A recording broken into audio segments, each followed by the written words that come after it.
How shall we comfort ourselves, the murderers of all murderers? What was the holiest and mightiest of all that the world has yet owned has bled to death under our knives? Who will wipe this blood off us? What water is there for us to clean ourselves? What festivals of atonement? What sacred games shall we have to invent? Is not the greatness of this deed too great for us?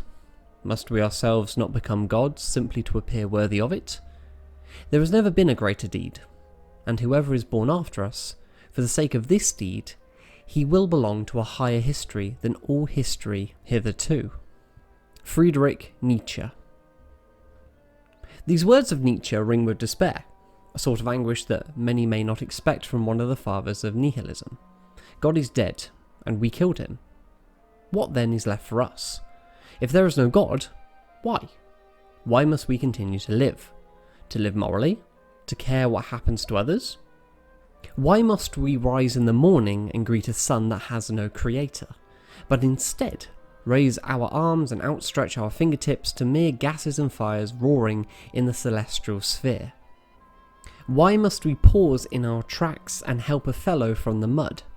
Mend the wounds of those who, in their stupidity, will mindlessly injure themselves again in no time at all, both body and soul?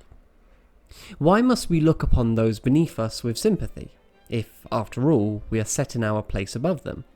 Alternatively, why must we claw our way from the pit of illegitimacy and poverty for a goal not worth the agony in which it might be attained? If there is no God, why do anything at all to prove ourselves to avoid or survive when the pain is too much to bear? There is no beyond, there is only here and now. Why lift our sword to that of the dragon's open maw? We have to take a deep breath and calm ourselves in the face of such a travesty. Ethics still exist, despite there being no God. For if there is no God, there is only the world, and as part of the world, that is, nature, we must act accordingly. Nature exists apart from the idea of God. To go against nature will result in natural consequences. Thus, we have our incentive. To revolt against it will only produce dangerous repercussions, as we are essentially fighting against our own body and the system that birthed us. It would be better to accept we are a piece of nature, not above it. Partaking in what is unnatural to nature, lying and cheating our fellow man, is unwise. It is illogical to disregard our own kind and to treat them so harshly.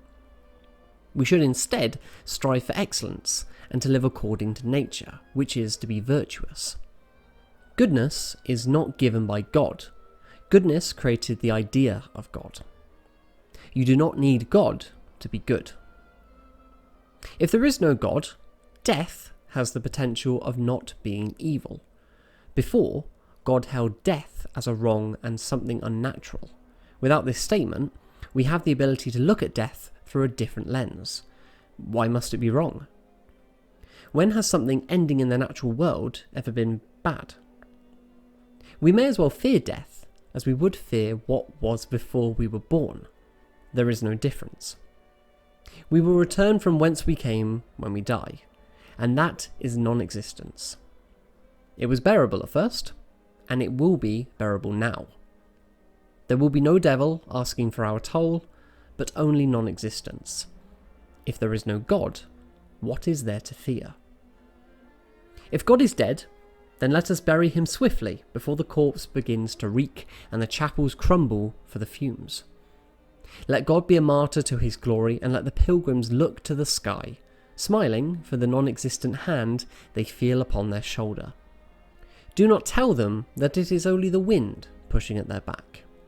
These institutions run deep into our veins and cannot be purged. One cannot tear down the foundations beneath his own feet without being torn down himself. Perhaps we should abandon our efforts altogether. The bones of God are too heavy to be moved, the sinews too tough to burn. We must bury him. Place a cross where his body lay and let the world mourn their hero. Living still in some ethereal place, speaking what people want to hear. There is comfort in this necessary lie, if only it is accepted for what it is. Remember, still, within the bleakness of nothing, a world without its sun, purpose remains. See how it glimmers in the dirt. Our purpose is to live. And if we are to live, we should live well.